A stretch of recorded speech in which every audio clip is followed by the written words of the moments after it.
Yeah, Asia Mahari here. To talk a little bit more about surviving the borderline personality relationship breakup. For some people, it's trying to still survive the relationship, and most people with people with BPD have codependency. So it seems like there are a fair number of people. Whoops. For some people, seems like there are a fair number of people out there who can cross the channel at any time that kind of don't want to be told they're codependent. Not that I'm here to tell people that, but kind of don't want to realize that they're codependent. Kind of want to deny that part. Think they're special. Or special meaning special beyond everybody else is going through this. Some people think that turning to spiritual beliefs or turning to God is going to fix it all. But hey, I think that we have to do our part. So what do I, as the title includes here, or I mean states here, codependent delusions. Let me just first of all say what I mean by that. Because delusion is a strong word, and it's a word used in many different contexts, many different ways, to mean a few different things. So what I mean here by delusion is a fixated or false beliefs that conflict with the reality of a situation. So despite contrary evidence, as many people in these relationships have, a person in a delusional state, so I don't mean delusional like mental illness delusional, right? Have their, you can reinforce your quote delusions unquote by misinterpretation of events. Well, that's not so much what I'm talking about here, because I'm talking about delusions kind of synonymously with illusion. That, like I said, go to the false beliefs that conflict with what's really happening, that create false hope actually, and drive cognitive dissonance as well. So despite the contrary evidence, right? Evidence that goes against all you hope for, all you believe, all you wish, all you thought, because the person with BPD was, that amazing idealization and honeymoon phase, or the love bombing of the narcissist. And so people get into these false beliefs, not all by themselves. And then there's what's going on unconsciously for many people with codependency. So I don't mean delusions in the context of mental illness, kind of, misinterpreting events, although people with codependency will misinterpret that they are, quote, loved by a cluster B. But I don't mean delusions as in involving paranoia or anything that, like, the word delusion would be used to define in a mental illness construct. That's, or the mental illness construct. That's not what I mean. So, I know that I'm going to state the obvious here in the beginning. But for so many people with codependency, there is just indescribable pain when you either get ghosted or you start to realize that you just can't do it anymore, that the relationship is just not going to work out.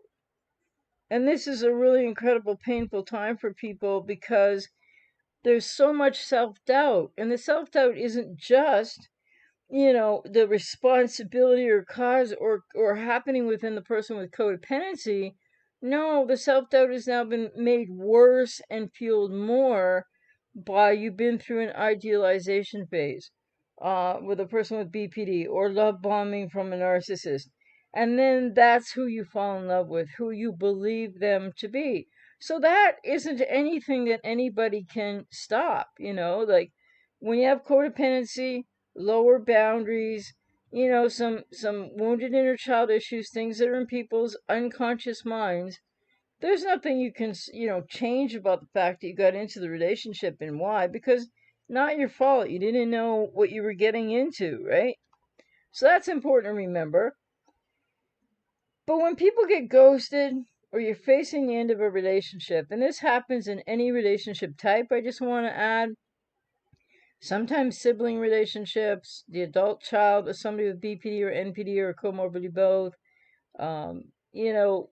favorite person, friends, other family relationships, etc. So, in a way, for codependence at least, because what you've learned in childhood that you may or may not be aware of right now, it's almost like, quote, normal, unquote, that you want to do whatever you can do to keep a relationship going. And especially for people with codependency that get into love addiction, or that are, not all codependents are the same. So some people with codependency are really struggling with, they really have trouble being alone. And remember, people with codependency have a false self-presentation as well, but it's not the same as BPD or NPD. And people with codependency, like I said, often fear being alone, but have other, struggles to receive what you really want and need in, quote, what, love versus, quote, healthy love, because of woundedness in childhood. So it's varying degrees for different people. So what happens when the relationship is breaking down or you were ghosted? Well, people with codependency often, anybody would really end up feeling angry and, just a minute, lost my, I don't believe that. Never mind what happened there. Just a little technical thing. Um, yeah, people with codependency can feel, not everyone feels the same, but really angry, resentful, exhausted, lonely, for many people even bitter. It's really painful place, really painful time. Nobody knows what they're getting into. Some people do later, but that's a different thing. So, and people with some people with codependency can become rather martyr-like, to tell you the truth, complaining about how much they've done and how little they were loved or appreciated, or what did you get in return? That's understandable, right? But again, there's this fine line between what you can't know going into these relationships and then what happens with people with BPD or NPD that isn't your fault, and then the reality of how you're contributing to your own suffering by continuing to hang in there with these patterns that might be in your unconscious and, from in the wounded inner child, and you might not be consciously aware of them. Some people with codependency tend to be way over nice. Then there's a feeling like you can't really say what you need, or maybe, like it's hard to communicate because of low self-esteem and low self-worth. But there's no doubt, when you're in a relationship with somebody with BPD, any relationship type, but significant other or a narcissist, well, it's going to be a one-sided proposition, and you're not going to get any mutuality or reciprocity. But often people with codependency are struggling with their own, intimacy and sometimes attachment issues, not to the same extent as most people with BPD, but there's that going on too. So, like when the relationship is finally over, so if you're ghosted, or if you had to end it often in the process of when it's over, people are really overwhelmed with grief and guilt and all kinds of other feelings, of course. And then the next phase there is, how do you go no contact? What do you do?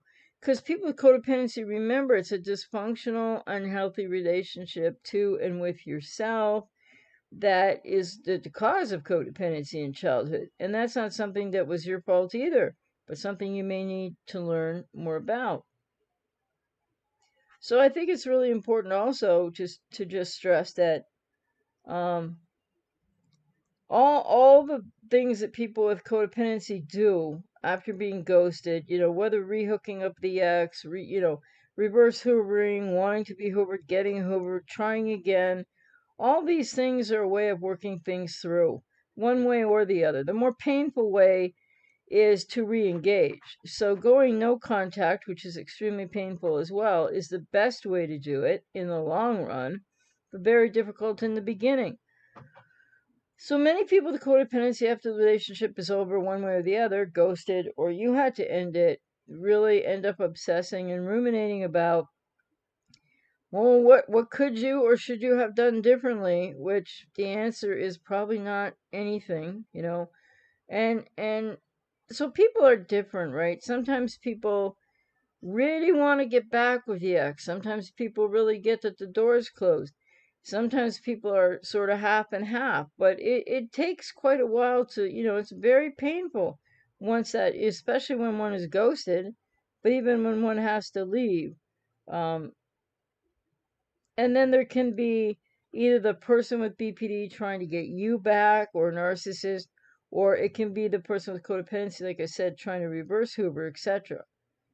So often people with codependency will extend themselves to stay in these relationships no matter what's happening to them, because they're not healthy relationships by any means, right? And what people with BPD and NPD do is inexcusable. But often people with codependency are really almost inconsolable, especially after being ghosted. You could try to make the person with BPD, well, you want them to be responsible for what they're actually responsible for, but you would like them to see you and hear you, because in these relationships, many people have been struggling to be seen and to be heard, which goes back to the wounded inner child in most with codependency, that that inner child in you was struggling to be seen and really heard throughout your childhood. So I was just going to say too that, many people feel like they'll never be able to love again. Many people with codependency think that their love is extra special. I'm not saying all, or altruistic, or because you gave so much. But there's things involved there that people with codependency are externalizing outwards too. Often, again, subconsciously and not knowing it consciously. But some of the feelings or beliefs, right? The false beliefs besides, oh, this could work out, this should work out, all kinds of things like that, is like people can say to themselves, well, I'll never be happy again. That was the person for me. I've never known anyone like that before. I'll never be able to know anything like that again. And in a way, think about what it is that you knew, and like, yes, the idealization was great, but then think about the rest of what, oh, I won't ever know anyone like that again means. Because in a way, maybe not in the beginning, but that could be a positive thing down the road. And then, what are you going to do without the person? Some people with codependency, not all, some people don't know how to be alone, and some people don't know how to not be in a relationship. And they feel like they're judging themselves, but then they feel like society's judging them, if they're not in a relationship. People can become depressed, even to the point of like a dangerous, depressed, and the grief and the anger and just a myriad of feelings. And often people with codependency after a relationship breakup with somebody with BP or NPD aren't really adept at identifying their own feelings, because that's part of what the issue is in codependency as well. Often there is just an immediate false sense kind of way of covering up one's feelings. Some people use, like I said, a sense of humor that's more protective than it is healthy. Other people just, well, I gotta be careful how I put this, but yeah, it's that false self-presentation of like, I'm okay, or a denial of one's own pain. It's still avoidance of self for many people with codependency. So the rumination often is about, what could I have done differently? What should I have done differently? And then you're replaying situations out in your mind, right? Trying to ascribe logic to them, where the person with BPD or the narcissist, whatever they've done and how they've been really horrible to you, has no logic to it. And so people are often dwelling and ruminating and going over scenarios, and all of that is really super painful, and it increases people's pain and suffering too. But it is part of the stages of starting to, you know, get into a healing recovery journey, it's not like anybody just breaks up or gets ghosted by somebody with BPD or discarded by a narcissist and doesn't go through this stage. It's very painful, but it is, quote, normal, unquote, in the process after these relationship breakups. And then when the relationships become, well, they're over, but then they're on and off again, it's like that's where people with codependency, again, unconsciously don't realize you're elongating your suffering, chasing the false beliefs, right? That's what I mean by delusion. Chasing the delusion that somehow, or illusion, somehow this is going to work out if you could just get him back and you'll try to do things differently. And I've had lots of clients say to me, well, but I understand BPD. Not so much the NPD, right? But I understand BPD so much more now. And like, I really think I could do this or that for them when they're like this or that. But the thing is, all of that, it amounts to bargaining. You know, bargaining either when you're working with someone like myself or when you're thinking about this stuff and ruminating. It's sort of like bargaining, because really it's all about, you want the idealization phase back. You want the person that you loved or who you thought they were, you want them back. And then the lack of closure also really makes this cycle go around. It's sort of like, why? How come? What happened? Like, what did I do? This shouldn't be like this. This could work out. I can still rescue them. I can still get them into therapy. And then all these myriad of thoughts people have, that they are false beliefs. And that's what I mean by the use of the word delusion. They are contrary to the facts of the situation and the heartbreak that you really are going through. And then this speaks to the cognitive dissonance, obviously, because in your head you probably know that. But in your heart, your emotional self, no, it's different. So a lot of people will do reverse Hoovers. There's, all of this stuff is ramping up exponentially. People with BPD are ghosting more than ever before. Like I said, 10 or 15 years ago, hadn't even heard of this. So people with codependency there's just more cycles being played out. So relationships, either the BPD ghosts, and maybe they mean it, maybe they don't, and they have a lot of reasons why they might hoover back. But all of the promises and all go to therapy, and it's really ostensibly, more often than not, at a very high percentage, not the truth. And then some people with codependency, reverse hoovering, and hey, sometimes it does work, and sometimes you get hoovered, and sometimes you don't, and sometimes you can't reverse hoover. But when people take that path, that is going to exponentially, it's going to give you a break, it's going to give you that chemical soup remedy to the withdrawal briefly, but you're never going to see the idealized person you thought they were again.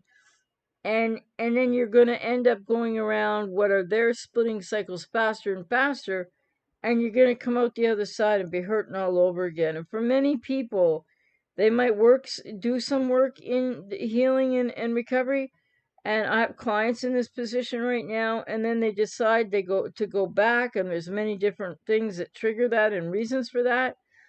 And when they go back, I've had clients, let me say this a little more vaguely, but often when people do go back around the cycle, let alone when you've been ghosted or you had to enter a relationship with someone with BPD or narcissist, when you go back around the cycle, many people with codependency end up on psychiatric medications. This is not healthy for anybody. And in fact, I've had clients who needed psychiatric medications to be able to deal with the stress, the anxiety, or other factors, other emotions that they could not manage when getting back re-involved with a borderline or a narcissist, because they were just, again, total avoidance of self and chasing after the person that they're never going to meet again, that idealized person. And then, the lies begin with the borderline of the narcissist all over. the, gaslighting with the narcissist. I think people with BPD have their own way of gaslighting, a little bit different, but still probably not experientially. So the danger for people is not only what you've been through and the stress and what you need to heal and recover from and what you need to know about yourself and how you deserve healthy love, how you deserve to be seen and heard, and how maybe maybe inside of a lot of people with codependency, they don't feel like they deserve that, from childhood woundedness. So really what I just wanted to address a little bit here in, specifically is this idea, the lack of accepting when something is over. Even when ghosted, it's so horrific, it's so painful, it's unexpected often. People, when they get in these relationships, have no idea about what is BPD or NPD often. I'm not saying everybody, but more people than not. And so people just continue to put themselves last. I mean, we all already know that, right? But the point is, to the degree that this happens, people don't realize really how much. So the cluster B is really hurting you. That's inexcusable. They're responsible for that, or they really hurt you, or they ghosted you. But the thing that people with codependency need to realize is the ways in which you're hurting yourself even more by through the delusion of the false beliefs of, but if only, gotta try again. And it's all about the lack of closure, I believe, in a way that drives the need to want to get back with the person. Yeah, it's about wanting a do-over, but it's also about wanting to see if somehow you can figure stuff out more, understand it, and if it doesn't work out, I've even had clients say this, whether it works out or not, I gotta try again.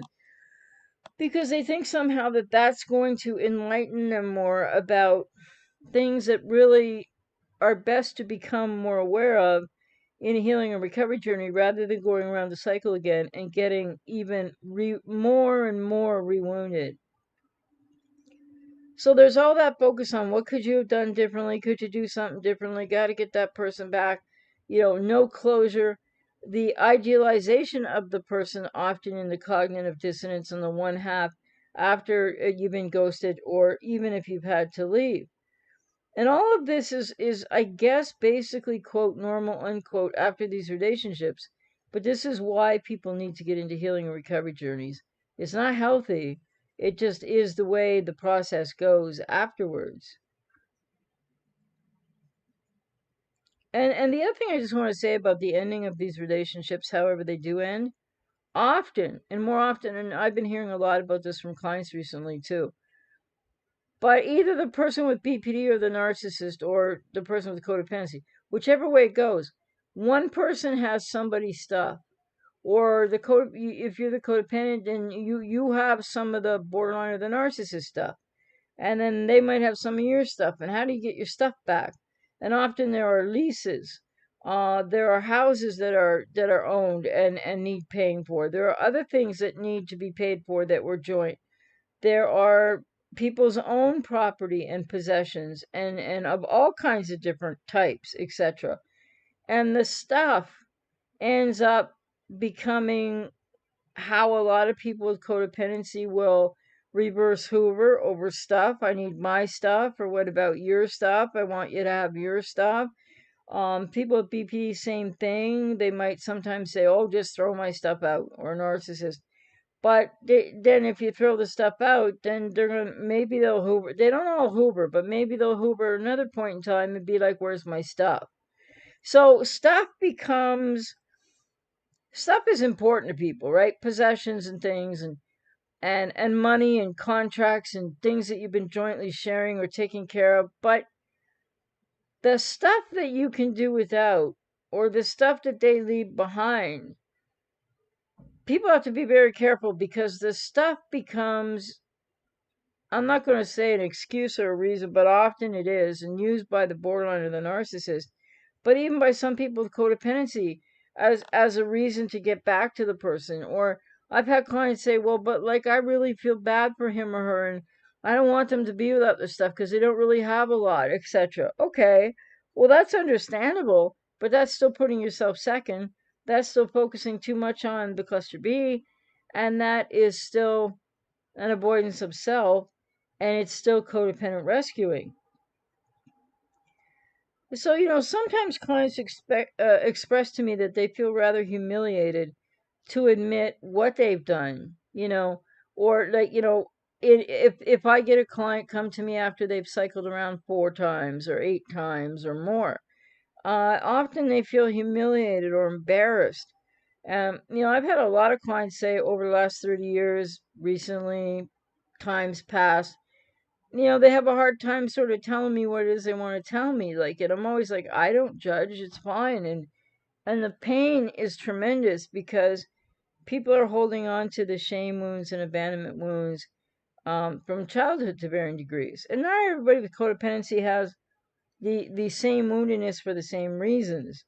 So some people with codependency, or who are not sure if they have codependency, might think, but like, my family was great, my childhood was great, my parents are great.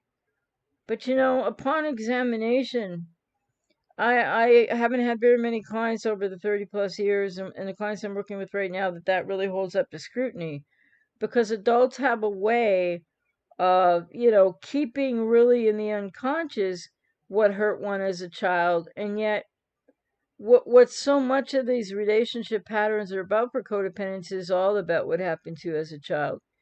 But for some people with codependency, it's something that really impacted you as a child and was very painful, but it's not something you'd look back at like it was horrific. But then there's also a high percentage of people with codependency that have a cluster B parent. One cluster B parent and a codependent parent often, sometimes two cluster B parents. But not always is that the case for everybody with codependency. So there are the repetition compulsions of codependency as well as there are of BPD. I'm not saying they're exactly the same. And it's really important to go no contact, number one. Secondly, in recovery, to take a hard and honest look at your behavior, at your relational patterns, at finding out who you really are, at working at that dysfunctional relationship that you have to and with yourself to make that healthy, or, to cultivate, and process and heal so that that will be healthy. It's the only way to really stop incredible pain and suffering. And so many people with codependency, in a different way than people with BPD, but you feel totally out of control, and it's totally understandable. You feel, like if you got ghosted, especially, or even if you have to break up with somebody, it's like it really leaves people feeling, out of control. And then to a degree, even in these relationships, people with codependency, with something that's in your unconscious. You're driven to help and rescue and overplease and overgive and all of that because there's something you need too. And then people with BPD are doing what they're doing. And I mean, largely the approach avoidance, a disorganized attachment, the reality they can't love you, they can't take in your love or kindness, etc., is not something that's in their conscious understanding either. And then it becomes this dance of loss of self on both sides of the equation, and that is super painful. So a lot of people with codependency have an overdeveloped belief in their own power to produce results in other people's beliefs, attitudes, or behavior. And this is one fundamental symptom of codependency, and that comes directly from childhood. Trying to influence or help a parent with something when you were too young to be doing that was not your responsibility, but your emotional safety depended on it. So sometimes some of these beliefs, or delusions, but the false beliefs, they're not all always unconscious, or they're not they're usually not all conscious either. But it can be different for different people, depending whether or not it's their first cluster B or their third or fourth or fifth or sixth. Because there are people that get so addicted to, not only from the codependent relational patterns and what that means, but people that are so addicted to borderlines or narcissists or either will do that they knowingly, after the first time, knowingly go on and want another relationship with another cluster B for various reasons. And I've had many clients like that as well that say that outright. And so they know what they're doing, but again, they don't know what's driving it, on an unconscious level. And they don't have success. They go from relationship to relationship, heartbreak to heartbreak, and just, it's a wonder some people don't get more exhausted, but some people don't.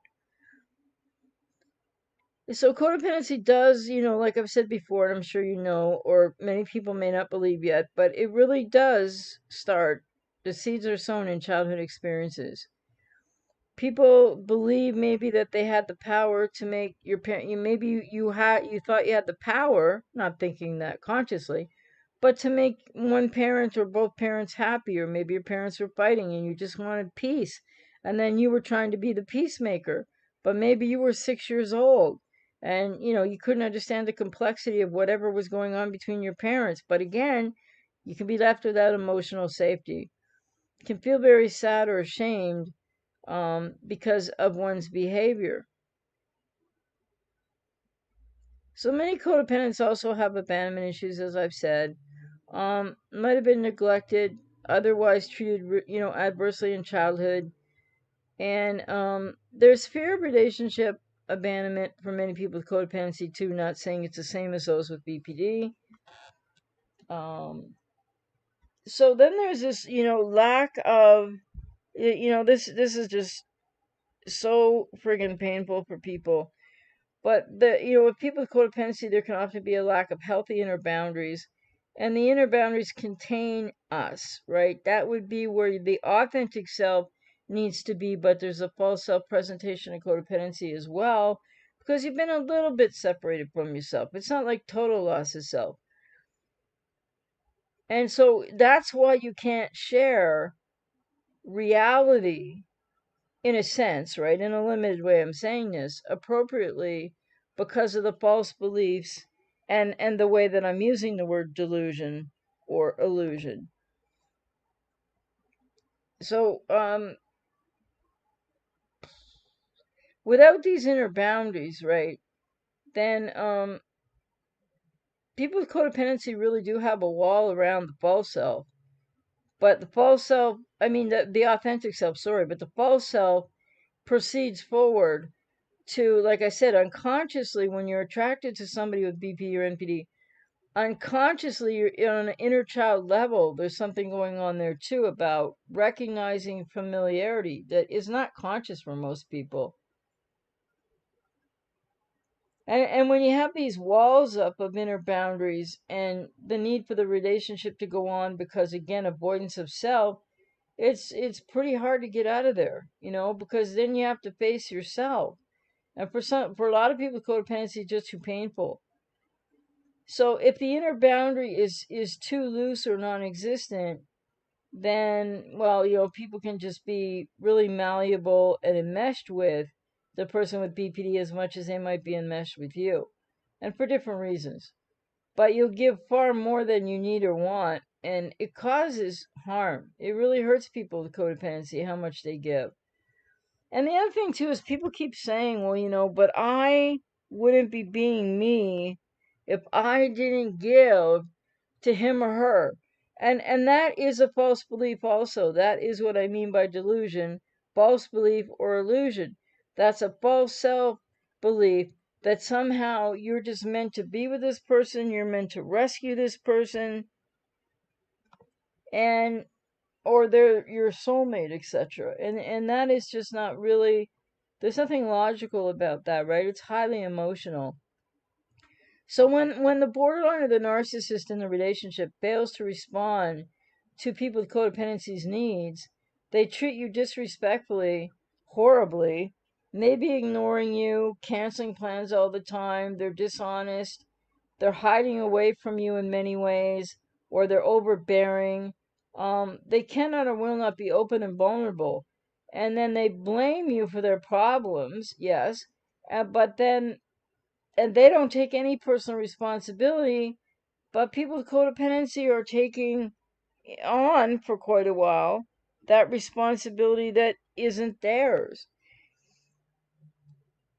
And so, what is at the bottom of this? Well, there really is a lack of self love. I don't believe in pathologizing it though, but people need to get into that healing recovery journey to know self better and to heal the rift between your authentic self and your false self in codependency, and to have a functional, healthy relationship to and with yourself, to know self-love, to take good care of yourself, to build, implement, identify, and then be able to enforce boundaries, which is often not about talking about them. It's often the actions that people need to take.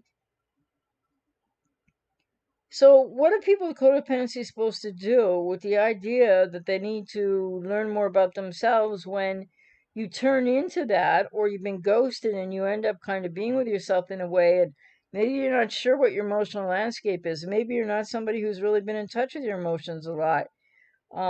Because a lot of people with codependency are like, and yeah, tend to really want to be in the logical aspect of things more often than not.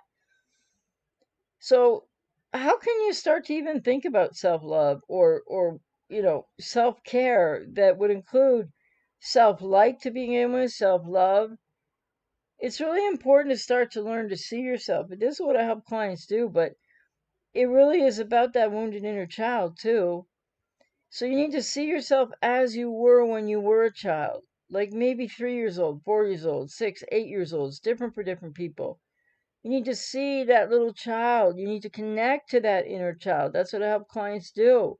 This, among other things. And this child has curiosity, energy, and enthusiasm, but the child is wounded. And so there's also fears and pain and anger and shame in there. And if the little child inside of you, he or she could talk to you, what would he or she say? What would he or she like to do? What does he or she need? Because, this and many more questions and much deeper I go with clients, but what you overgive, how you overcare, how you take responsibility for the cluster bee in your life, and you're putting all that out. So much of what you have to offer or you think is healthy to offer, which isn't healthy to offer someone else when nothing is coming back, is what your wounded inner child not only needed from a parent, but now needs from you. It's time for people with codependency to find that child within and pay attention. To give that child within what they needed so badly, what you've needed so badly all your life, that you then tried to get from the borderline or the narcissist. Because, yeah, you got duped in the beginning. There's no way you could have known what was going to happen to you. They don't, people with BP don't dupe you on purpose, but narcissists can. So what is it that part of yourself that a lot of people with codependency don't even know or don't want to know? Like, there's a lot of pain in between maybe where you are right now and knowing this part of your wounded self. It's important to be able to take off, and I don't mean mask like narcissists wear, but to take off the mask and cape of the superhero, of the overgiver, of the rescuer, of the person who doesn't think about themselves or care about themselves enough, and tend to your inner child. Isn't it time that somebody finally pays attention to that core pain that's driving these relationships, the way that you're overgiving, overcaring, and over so many things, the person with BPD or the narcissist?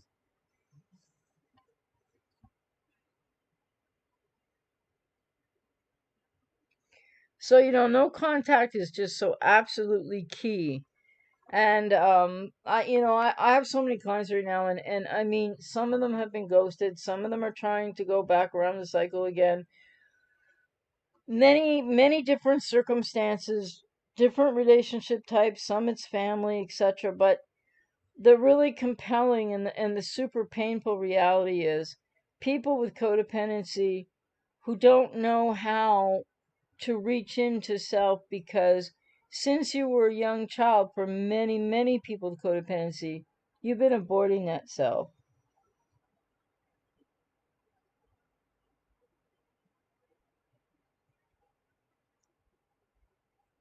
So I was just looking at some comments here, and I guess Andrew had said, how can I stop being so toxic to the ones I love when I perceive them as doing something wrong to me? I like asking something Like asking something of me that I feel they wouldn't ask another person they love. Well, I think it's all about getting to know yourself. It's all about boundaries. It's really all about connecting to the wounded inner child. And yeah, I say that a lot, but because I can never say it enough, really. As many people are getting into their own journeys, many working with me, many more, of course, working with many other people. But without that, you're never going to gain the clarity or the understanding, and the focus is going to remain with the cluster B. And the focus on the cluster B, by the way, is such an impediment to people with codependency recovering, and yet there's that struggle, right? Well, if I'm focusing on them, I don't have to focus on me, because either way it really hurts. Jorge went there again as friends, disaster again. I'm sorry to hear that, because it will always repeat the way it's always going to be another disaster. But I'm so sorry to hear that. And people try these things because it's so difficult excuse me, to try to, in the cognitive dissonance and everything else of these relationships, people are just in so much pain that the thought of trying again makes it seem like it's going to make, well, it might short term give you that sort of hit, right? Makes you feel better, can take you out of the withdrawal. But like Jorge said, go around again, even as friends, disaster again. Go around again in relationship, bigger disaster again. Well, that's an important point, Jorge, that hot and cold behavior is normal for people with, cluster B. They're always giving mixed signals. It's a mess, and it always will be. Well, unless they really got treated, really worked their way through that, 8 to 16 year process, which is more like 12 to 16, not really 8. But yeah, they'll say all kinds of things because they really aren't just lying to you like flat straight up all the time.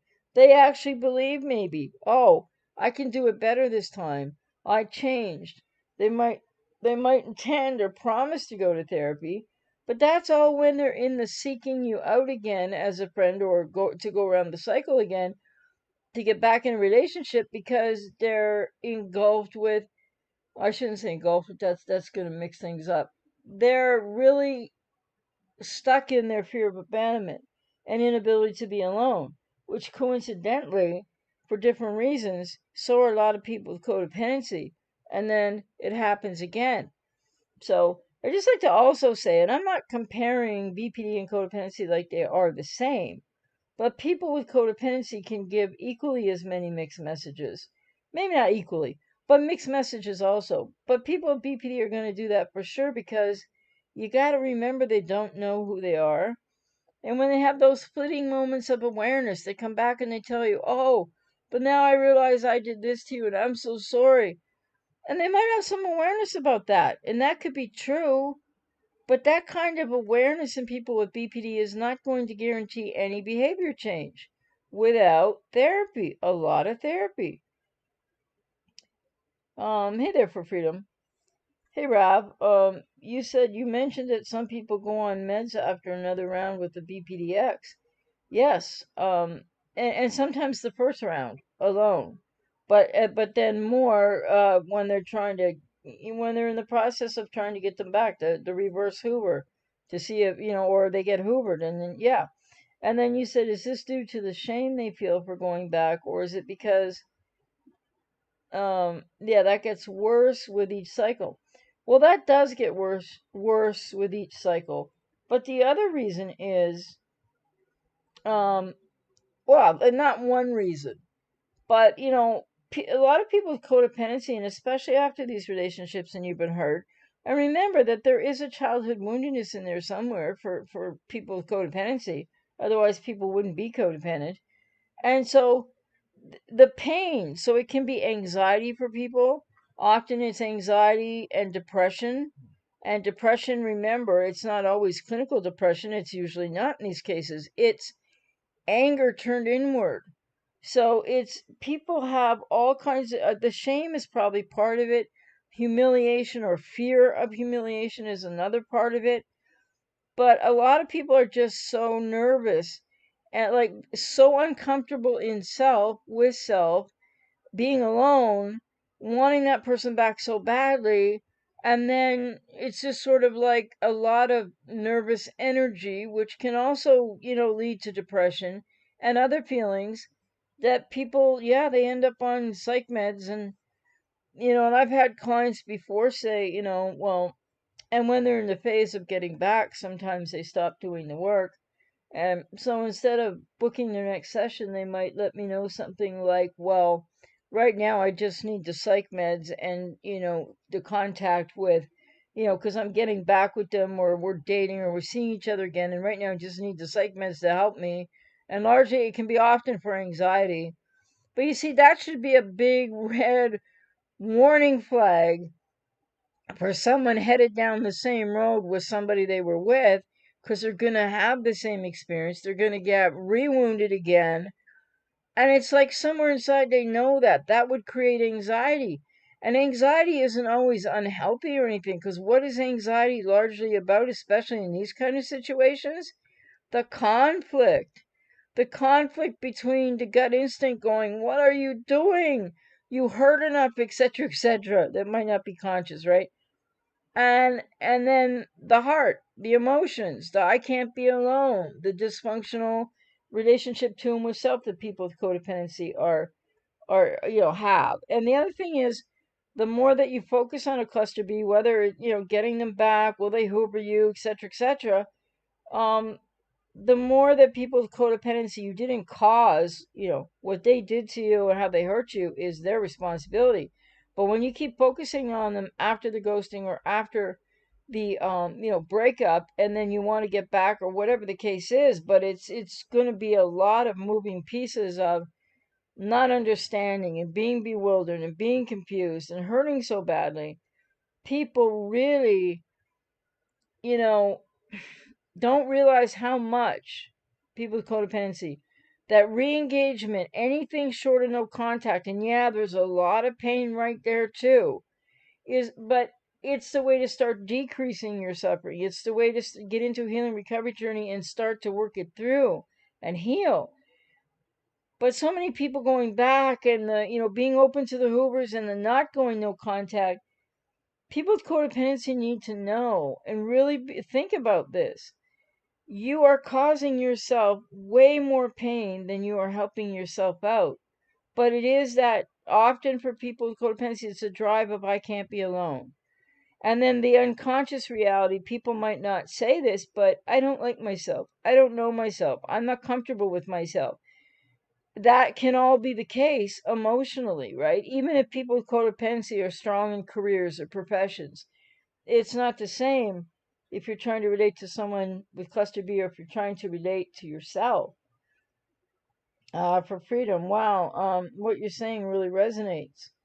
Well, I hope it's helpful, and I'm sorry if I mean anyone that knows this pain, as I know it too from having after I recovered and healed from BPD, I've had three relationships, like separated out, of course, and think I'm good to go now. I'm in a great relationship. Don't think I'm going to be in another one of those.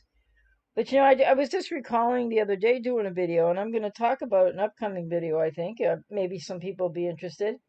When I was with the BPD NPD alcoholic from 2004 to 2006, um, I got ghosted 4 times. Never even thought about it until I was in the middle of a video the other day. I'm like, yeah, wait a minute.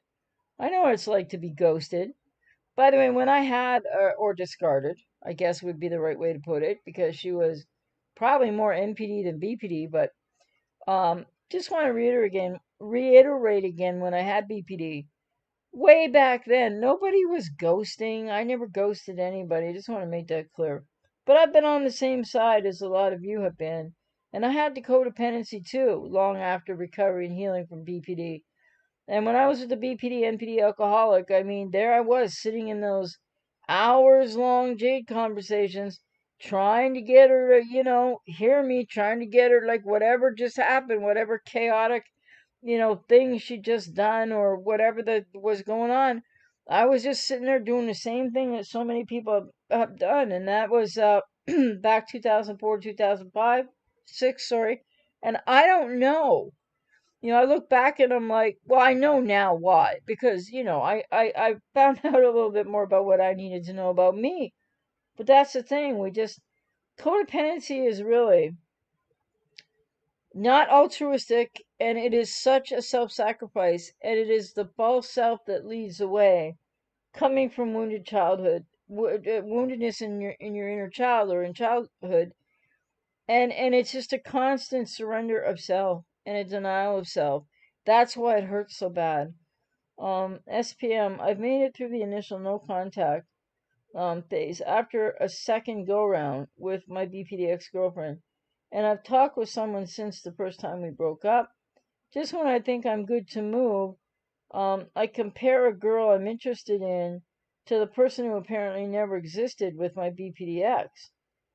Well, that can be very difficult, and again, that's common. It's not like it's unusual, but this is the other reason why maybe people sometimes need a little more space, to really work on knowing yourself, healing from the relationship, healing from the inner child woundedness before you get involved or interested in the next person. Because there is that risk of definitely comparing them. And then a lot of people, after being with somebody with BPD or narcissist, and all of that really great love bombing from the narcissist, and all that great idealization and mirroring and people pleasing at the beginning from the person with BPD, that's why you need to take time away from that too. Because if you get into another relationship too quick, well, first of all, the high percentage chances will be another cluster B. And if it's not, then you might still be in this place, I don't know how to describe, but like wherein normal people or healthier women or men, or depending, are going to just be too boring because you still don't know yourself well enough, and you still haven't healed what you need to heal. Um, well, I'm glad that's helpful for freedom. And SPM, I was never afraid of being alone. Well, not all people with codependency are, but there are some that are really, really afraid to be alone. And you said until this relationship ended twice. Now I have that I miss her beyond expression headspace and fall back into my feelings for her. Well, and when that happens, there's something about that you need to try to interrupt, because when you get back in that headspace of I miss her, I miss her beyond expression headspace, you're falling back into your feelings for her. It still means you're avoiding yourself, and so, like, I'm not saying it's the only reason that happens, but again, remember, the I miss her beyond expression headspace is you're really missing the idealized person who she isn't, as well. Northblend, my BPDX reversed the roles on me to turn people against me and abdicate herself, to advocate from personal responsibility in the rupture of the relationship. I've been no contact 5 months, going to therapy and DV support group. I have not responded to her once. Any suggestions on what to do? Well, when you're saying you haven't responded once, I mean, full blocking, no contact would be important if you haven't done that already. Um, the reversal of the roles is something that you don't have any control over. The fact that she's trying to turn people against you, the smear campaign, um, it depends where they're doing that, because and also I would encourage people with codependency, people in this position like Northblend is talking about, to really look into what are the laws where you live. If this is a person that you've had a relationship with in your location, or laws where you live and laws where they live, if it's a long distance relationship, specifically criminal harassment, stalking, etc. Because smear campaigns alone, depending what's being said, done where, are one thing, but really people need to look into the legality of getting restraining orders to stop certain kinds of very unwanted, very hurtful, and very inappropriate, and yeah, like role reversal in a way, but horrible behavior. So it depends to the level that it rises. It depends where it is, because we're sort of like, it's hard to delineate this.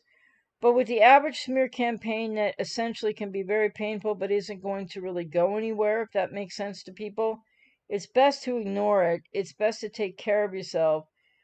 And also remember that they'll always be abdicating their personal responsibility. And so when it's over, one hopes that you go no contact and there can be a separation and you don't have a smear campaign against you or something else going on, but you really can't control what they do. So trying not to deal with it is one thing. And then it depends how high it rises, because then it would be about, whichever way they're contacting you, would be about documenting that, taking it to police and trying to get a restraining order. And then going from there, because once you get a restraining order, then if they continue what they're doing, then they can be arrested. And some of them won't stop until and unless they're arrested, which is a more smaller percentage of those with BPD. But then again, that might be getting worse in these days too. And Northblend said she tried to make it public on social media. Well, when she said that she tried, I hope maybe it means that it didn't really work, or maybe it's not still going on. But if it does happen on social media, again, it depends on, like if your name, for one thing, that's different, like your actual name, or if it's alluding to but not naming, it's horrible, but it's best to ignore.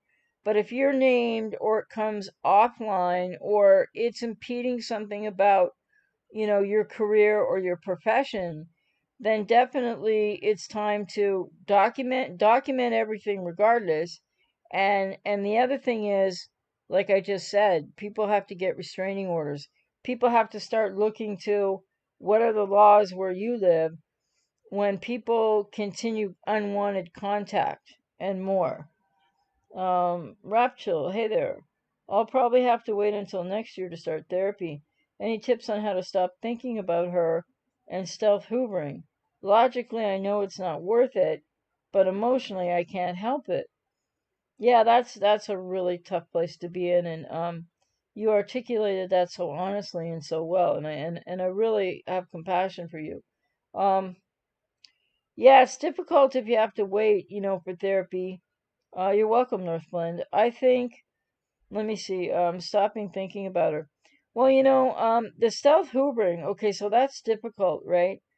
But it's going to be a matter of, um, I'm just trying to think here. I think what makes sense to say, because it's very general here, right? You need to use distraction techniques are the best thing to do firstly. And I know that, in the world right now, a lot of things that people would normally do, hobbies and other things, or pursuing, like going, I don't know what it's like around the world, but I would say definitely distraction. So whether that's exercise, whether, you're a young guy and you're like, you go to the gym, or, a woman, well, when I say younger than me, right? But younger or to middle age or whatever. If you work out in a gym, if you can still go to a gym. If you can't go to a gym, do you have any equipment at home? Can you use, stairs? Can you still go for a walk? Distraction techniques that they don't all, involve exercise, but that can be extra helpful. And then I think also, more than meditation is important at a certain point in time. But like what you said, Rap Chill, about, how to, tips on how to stop thinking about it right now. Well, I think progressive relaxation exercises, which I think there's lots of them online, are really more helpful for people who are still having a lot of difficulty thinking about the acts, ruminating, etc., more so than meditation right away, because they are guided, right? So, what did I just say they were called? Progressive muscle relaxation, which will include in them, deep breathing techniques. And so if you find something like that, and I think you can find them online for free, If not, you can find them online somewhere. Then the thing is, when you if you use that once or twice a day or every night before you go to sleep, but maybe like sometime in the afternoon, depending on what kind of time you have, then when you're doing that exercise and on the recording that you might find on YouTube or somewhere else, or you may purchase somewhere, that you're going to hear a person's voice. There's going to be relaxing music in the background, and you focus on the voice and you follow the instructions and you do the deep breathing.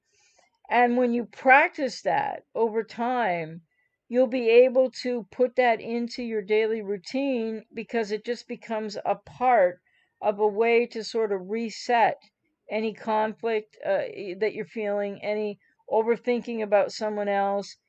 And it's just about constantly distracting, actually, to keep finding things you can do. And in the beginning, and until you can get to therapy, it might mean watching an old movie again, watching something on Netflix, and sort of try to monitor your time. Watch videos as you wish about this, of course, but then also try to find sort of just relaxing things to watch. So there's a myriad of ways, but the key answer is distraction, distraction, distraction. Because there are other things I can definitely help people with, like in sessions. There are other things that you could be helped with when you get to therapy. But right at the height of it's important to distract, distract, distract. Whenever you occupy your brain, even for a minute or two at a time, you want to build up that time over time with anything else that isn't reminiscent, reminding you of them, etc. Your brain can't think about them, focus on them, and whatever you're doing. So whether it's exercise, progressive relaxation, for some people meditation might help, but it can often just flood you with more thoughts until really well practiced. So exercising, going for walks, if you have a pet, play with your pet. If you have work to do, don't overwork, but focus on work. Maybe read a book about learning, well, a book on codependency, or maybe read a book on learning more about positive self-talk versus negative. Not really a book on codependency, might make you think. I mean, that's good, but distraction is my main answer, anyways, in the many ways that people can distract. But progressive muscle relaxations, exercises that you would get, recording of somewhere, they're actually excellent as well because you're going to be focusing on that voice and focusing on the instructions. So I'm just trying to think if there's anything else off the top of my head because meditation can be tricky for people. So, if you can hang out with a friend, if you can, and if the world situation is difficult wherever you are, if you can Zoom or Skype with a friend, or, if you like to play video games, anything that can take your mind off it, even ever so briefly. Um, oh, I'm glad that was helpful, GB. You're very welcome. Because there's more nuanced things I could say, but I really can't say here in general anyway, just because this isn't counseling. And the other thing is for people that want to do it on their own. Hi there, Wills. How are you doing? Or I mean, not want to do it on your own. That's not a good idea. But that maybe you are on your own right now because maybe you haven't found the right person to work with, or maybe you're just not in a position to, be able to afford to work with somebody right now. So the other thing about distraction I just like to add in here is mindfulness describe. Okay, so you might want to, and I'm not talking about DBT skill stuff here for people with BPD, but there's a great book out there by Tara Brach, and it's called, her name is Brach. It's called Radical Acceptance, like in the Buddhist tradition or Buddhist philosophy. And then if you think about mindfulness, if you can use mindfulness to scribe as a distraction technique in the beginning. So if you're sitting in your living room, for example, or wherever you are, if you're in your car, like not driving, but if you're sitting in your car, if you're at a friend's, wherever you are, go to the washroom for 5 minutes, sit there and focus on a tap. If you're in your living room, focus on a lamp or TV or anything. Not watching, well, watching TV sometimes can be distraction, but I don't watch TV anymore. But the idea of mindfulness described is you could be looking at a doorknob. It doesn't matter what you're looking at. Look at something in your environment and start to describe it to yourself. And you're not going to want to do it, but it's like, say you're looking at a doorknob, and well, the ones in here are weird because they're not round. They're these stupid funny things that you can catch yourself on all the time. But you describe the doorknob. You're like, okay, so let's say it's round. It's round, it's silver, or it's a goldish color, or it has a little bit of black within the gold, and it has, and then count how many little does it have these sort of ridged little lines of color through it. And this mindfulness describe might sound crazy, but guess what's going to happen when you're doing that? And try to practice that many times a day too, is because for even 3 minutes of doing that, that's going to be 3 minutes your brain cannot have the thoughts about the X. You can't ruminate, obsess, and describe something at the same time. And you can either do it silently to yourself, but it helps if you're alone. If if you're just describing a desk in a room, if you're describing your bed, if you're describing a doorknob, a lamp, a light switch, your view from a balcony, your backyard, a tree. It doesn't matter. Get into it and be like, just describe and out loud to yourself if you can what you're looking at. Like if you're looking at a tree, what color are the leaves right now, depending where you live? What kind of tree is it? You say, oh, this tree, this is a whatever kind of tree. It has, if it's evergreen, the needles, whatever. And I notice whatever you notice about the tree, because you know what? This is a way to start training your mind. So maybe it's 5 minutes at a time you do it. Maybe it doesn't feel so normal to do it. But then you start doing it a little bit more. But it's a way to train your mind so that you have a way to escape, to get right out of this obsessive thinking.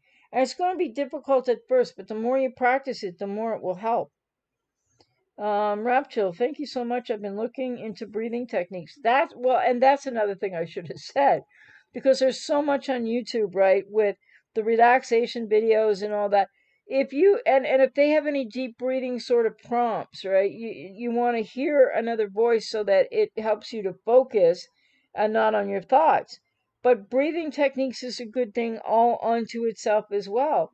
Or you can combine breathing techniques with the progressive muscle relaxation exercises. You can combine breathing techniques with the mindfulness describe. So yes, I'm glad you mentioned that, because breathing techniques aren't the big distractive factor or the mindful describe mindfulness radical, working towards and on radical acceptance factor, but breathing is so helpful, right? And then it depends. For some people, meditation might be a good thing to start right there. For other people, no, your mind's going to get too flooded and it's going to backfire on you, at least in the beginning. And then you said, and I've been going for walks a lot. Oh, you said you're 32. Okay. And I look into the other, and you look into the other things mentioned. Well, that's great. And then one other thing too, for anybody having anxiety with the rumination, all of what I said is applicable, and exercise would be more important. But again, whether you're a man or a woman, get a gemstone or just hold something that might be like, maybe, I don't know, keys, even anything you have available. But gemstones are nice and soothing, and some people, they have energy properties, and some people care about that. But this, so as opposed to everything I've already said, the other thing that can help with rumination as well, and especially when you're having anxiety with that, is grounding techniques. So one of my favorites, and favorite to recommend to people, but you can hold keys in your hand, you can hold anything in your hand, but hold something in your hand or a gemstone, and then it's again the mindfulness describe. You feel whatever you're holding, you describe in your mind. Like if you were holding a set of keys, you'd be feeling the ridges on the keys, and and what are the keys attached to, and if it's a gemstone, it's focusing on the gemstone, describing the color. So grounding and mindfulness, this mindful describe, to along with breathing techniques and the progressive relaxation techniques, yes. Um, and Deborah, I've been painting seascapes and landscapes by YouTube tutorials. Well, that's great too.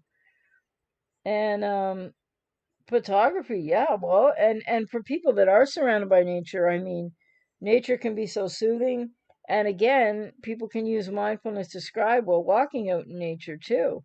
So, and anything that people can get into or already do, like for people that have talent to paint, for people that might want to write, and journaling is a good idea too. But journaling can be tricky if you're in the rumination and you're trying to get out of the rumination, because you might end up just journaling the ruminations, and that isn't really going to be so helpful.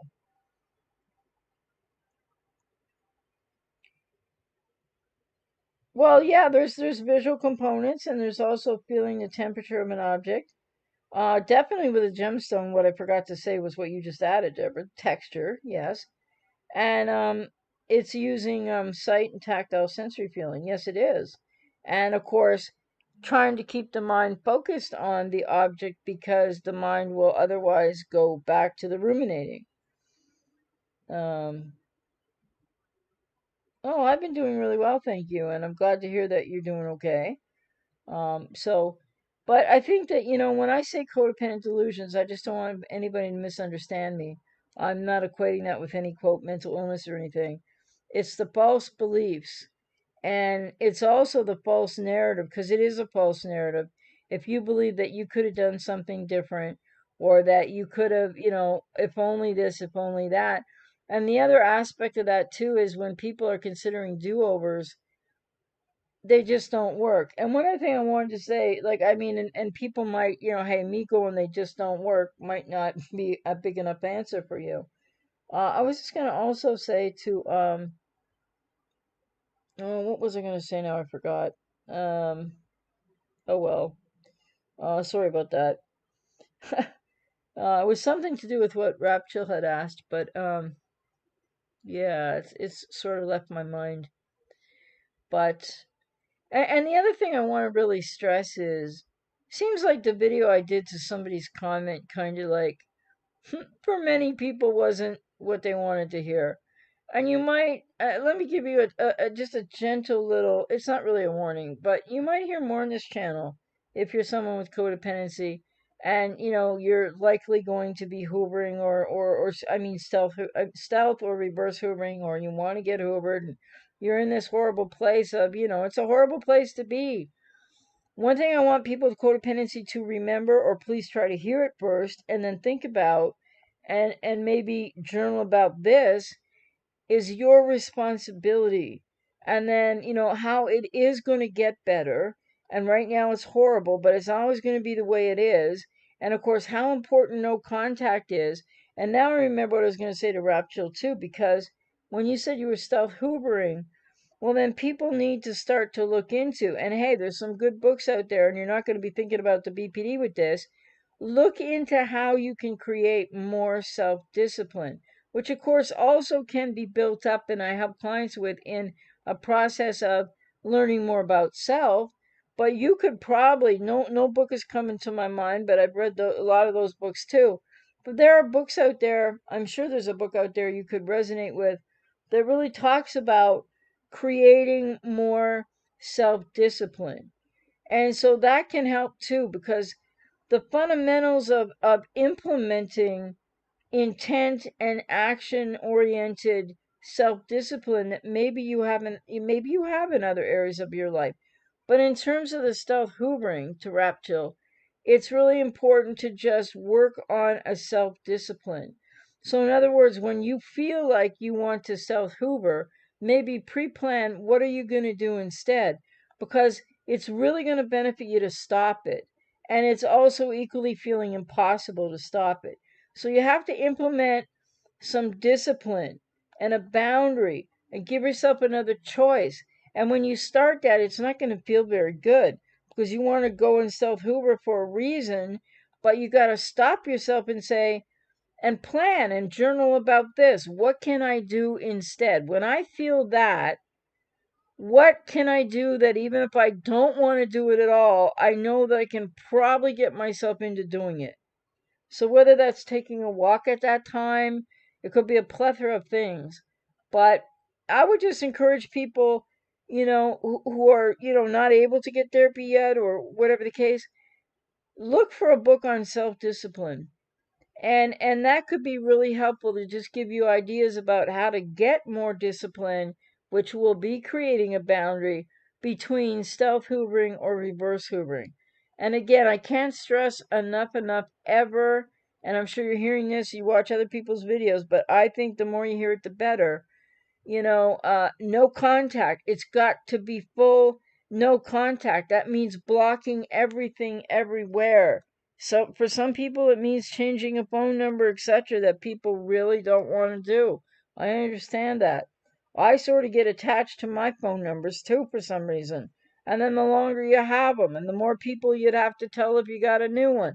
But remember, what you need to learn right now, among all the things that people are dealing with, is how to start to think about you, and how to start to think about more focus on you and more focus on you first, in terms of you first over the cluster B or the X, right?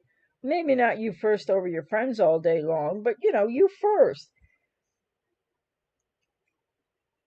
Oh, you paint two wheels. That's cool. That's great. I mean, if people, and I mean, there's always, I guess, for people like me who don't have any like artistic drawing or painting skill, you can always just do, what's the word I'm looking for? Just not be trying to paint anything specifically, but just something, the word is escaping me. Anyway, I think you know what I mean. Joseph, is it common for someone with BPD to block, unblock, block, unblock, each time it's been about getting my stuff back after I mention 10 times that I don't want it back, then disappears again? Yeah, and if you just joined or you weren't listening earlier, Joseph, you might want to listen back to when I was talking about stuff and the games that are played around stuff, especially by cluster Bs. But sometimes people with codependency using stuff to reverse, to try to reverse Hoover, etc. But in your case, yes, it's very common for people with BPD to block and then unblock and block and unblock, because you might be trying to get, your reason for contact is to try to get your stuff back. So, and if you don't want the stuff back, then what you're describing there suggests that you're not full no contact. So full no contact be so important again, and then they can't block and unblock you if you block them everywhere and go absolute full no contact. Because I'm glad to hear that you're not worried about getting your stuff back, because they'll continue to use the stuff, as a reason to contact you and then do exactly what you're describing that your ex is doing. Contact, block, unblock, contact, block, unblock, because that has a lot to do with how the person with BPD, they don't know this consciously. Sorry, I forgot what was running there. You've seen it enough times. Um, will still hold an X as object other, because even if they get with somebody else quickly or they've been monkey branching, um, they don't always transfer, and and it's an unconscious process. They don't always have the new person as object other yet, or object constancy. The aspect of the parent representation that you were to the ex, they don't have the object constancy yet with a new person. So this is the other reason why stuff is so important. Whether you have their stuff or they have your stuff, you don't care about the stuff. But see, it's really, people, whenever they can, need to let go of stuff. And if you have the person with BPD stuff and it's not a lot of stuff, and you can put it in a thing and like a reasonable sized package, and you can just UPS it to them or courier it to them or whatever, get it out of your house, get it out of your sight one way or the other. And total no contact is what's going to help you there, Joseph, with that, because you're willing, you don't want your stuff back, but people with BPD will do this ad infinitum. Some don't, some won't, some will stop, some won't stop. So again, that's the importance of the full no contact, so that they can't keep doing that to you. So, and I think people just need to realize that, it's going to take a while, and it's a process to process your pain, and it's best done in therapy for sure.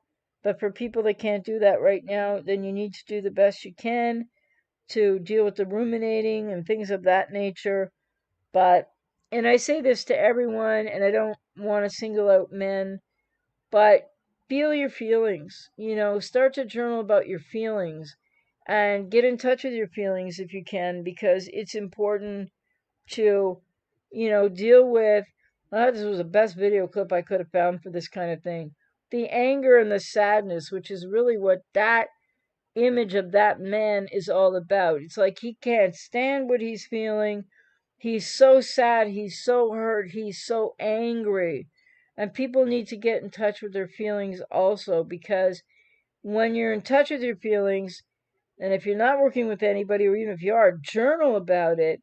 And that's going to also keep you a little bit, to some degree or other, there could be some overlap, out of the rumination and out of the focus on them.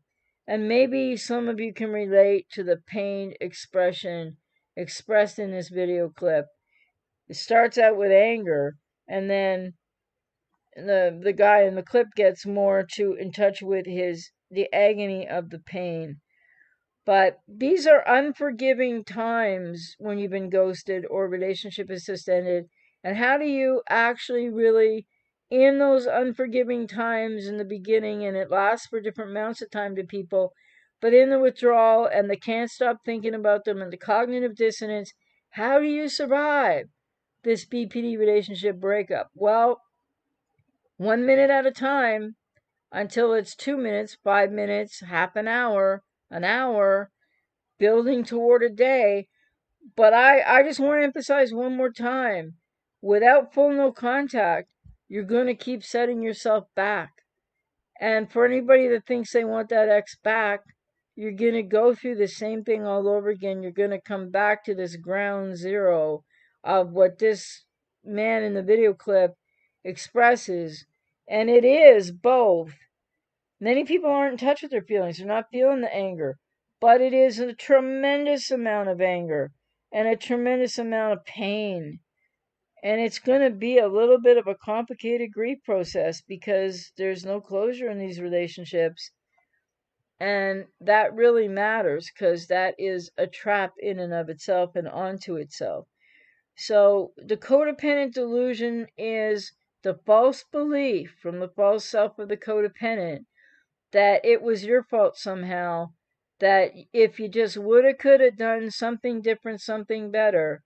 And by the way, to the people that I've had as clients over the years, never mind talking about anybody I'm working with right now, or even vaguely, they have tried many times to go round and round cycles, and then even go on to the next person, man or woman, too fast. Next cluster B, still going around a similar cycle. And so many people are driven to this because in the beginning and for a time, it's different for everybody. That withdrawal, right? That chemical soup factor. And you just want that hit again. You just want relief. You just want to feel better for like even a half an hour or 10 minutes with that person. And yeah, there's the physicality of that too. But it isn't worth it. And what people with codependency need to know is you're way more worth the difficulty and the struggle to get through what you're going through, that each day by day, enacting some things for yourself, hopefully some of the suggestions I gave here will be helpful, but getting help, going forward, really getting into a healing and recovery process, giving yourself 18 months minimum without getting into another relationship is so important, because people with codependency need to learn how to have, first, a healthy relationship to and with self, because anything less and anything other is going to be the illusion of the delusion of the false self in people with codependency, and the false beliefs and the continued unhealthy relational patterns that people with codependency aren't really consciously aware of. You're going to continue to externalize out what you need to be in a process of healing recovery, to not only internalize but connect with that inner child to be able to move forward. So with that then, I thank everybody for coming. As always, look forward to the next time. Hope this was helpful. And, if you haven't subscribed to the channel yet, please do. Click the notification bell. I'm going to have a lot more coming. I'm going to be doing those video series and things I've been talking about that I've got some things done that aren't up yet, and so much more coming. And I want to still be able to explain, talk about, and help people out with the person with cluster B. But I also want to keep working with people with codependency. Like, I mean, I do in client work, but I want to keep helping people with codependency through videos as much as I can as well. I might have some coming soon with tools and techniques that might just cost just a tad little bit, because I won't be putting them on YouTube. But the thing is, you know, I'm looking for a way right now, and I'm really thinking about it. How some of my videos, and I'll still do some of the regular types, but I'm going to try to change them up a little because I want to help bring people along as much as a video could help you come along, have some new thoughts, discover something different, have one idea about how to think about something differently. Because I don't want to keep contributing to people being too focused on the borderline, or, I'm not really talking about narcissists a lot. But the thing is, I'll still do some of those videos too, but there's going to be messages in them about your responsibility to yourself now, how you need to know yourself more. I'm going to keep harping on those messages because you know what? They're seminal, they're so important for people to get out of, and the withdrawal stage and the cognitive dissonance in the beginning. It's so difficult. But please hear me when I say, if you don't go full no contact, you're going to make everything that is so painful and difficult and beyond, you're gonna keep that suffering increasing. And you're not going to be able to start to make incremental change. So I hope that was helpful. And the gaming dogs. You said I first want to thank you for your content here on YouTube, as I found it very therapeutic. I'm really glad to hear that, and you're very welcome. I've been in recovery process after a breakup with a BPDX for the last month and a half or so. Well, excellent. Make sure you're full no contact, by the way. I can't stress it enough. And if you're co-parenting, I'll have video coming, but I have a live stream out there. I can't remember what it's called, but where I talked about that quite. Oh, can you be friends with an ex? That live stream from a month or two ago, is I ended up talking quite a bit about co-parenting and low contact. So, but I'll do more on that as well. And remember, don't waste your time, your breath, your energy, your thoughts, your emotions on vilifying the borderline or the narcissist. Or if you're the adult child of one of them, or maybe you're the adult child of one of them and a codependent, and you've had a relationship with cluster B, think of yourself first and foremostly. Um, oh, I'm glad it was really helpful, Rapchill, and you're very welcome. Well, I'm really glad that my channel's been that helpful to you. Really glad. And again, you know, let me know in the comments section, or feel free to email me, ajmahari.ca/contact, if people would be interested in a group solution. If I could make some small groups. I'm still thinking about it. I'm still trying to think, how could that work? Would that help some people that can't, maybe don't want to pay for full sessions with me, or you're waiting to find, until you can afford more, with something that is at least half of what I charge per hour? Would people be interested in something like that? And group support people, perhaps, or, because I want to try to help as much as I can. And I just want to reiterate again in closing here, I've been in your shoes too. Even though I had BPD and I recovered, and that might sound strange or whatever, but that's how I have the insider, unique perspective information to give you. And there's a lot of information out there, but I think once in a while I'll hit on one or two of those little unique things here and there that only somebody who's been there could know. But forget that part about me, and remember that I too have been with a BPD NPD alcoholic, two quiet borderlines. The last one was very different, and I wasn't in a codependent role with. And sadly, she took her life, etc. That's been very beyond difficult. But I know what it is like in my own life and experience to deal with, from family of origin to narcissistic parents with their comorbidities, etc. I know what it's like to be in your shoes, of how to go forward and heal when there's no closure, and the myriad of things, and the feeling, the constant rumination. So I just want to say, I'm going to have a video coming soon where I'm going to talk about a couple experiences I had. They're going to probably be pretty raw, so I open myself up to criticism. I don't care. But the BPD NPD alcoholic ghosted me 4 times, and I'm going to talk about at least one of those times. because I want you to understand where I'm coming from. It's not so unlike other people, but hey, I've been in your shoes on the other side of a cluster B as well.